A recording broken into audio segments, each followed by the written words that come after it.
জয় বড়মা বন্ধুরা, আমরা আজকে যাচ্ছি বড় মায়ের পুজো দিতে। বড় মায়ের পুজো দিতে তো তার জন্য দেখো আমি বাড়ির থেকে বের হয়ে গেছি। একটু দেরি হয়ে গেছে, তাও জানি না কেমন ভিড় থাকবে।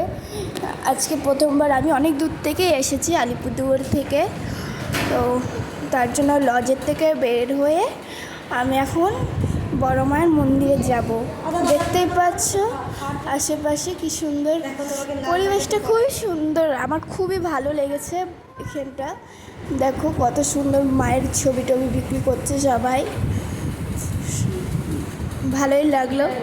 আমি দুটো কিনেছি, ঠিক আছে, সেটা দেখাইনি ভিডিওতে, আমি পরে ফটো দেখাবো নি, ঠিক আছে। তারপর এই দেখো বড় মায়ের মন্দির, ধর্ম যার যার, বড় মা সবার, ঠিক আছে। তো তারপর ডাল্লা নিয়ে নিলাম, পুজো দিব, ঠিক আছে। তার জন্য এই যে ডাল্লাটা নিয়ে নিলাম। এখন লাইনে দাঁড়াতে হচ্ছে, কিন্তু বিশ্বাস করো বন্ধুরা, আমার না একটুকু কষ্ট হয়নি, ঠিক আছে। সবার কাছে শুনেছি খুব কষ্ট হয়।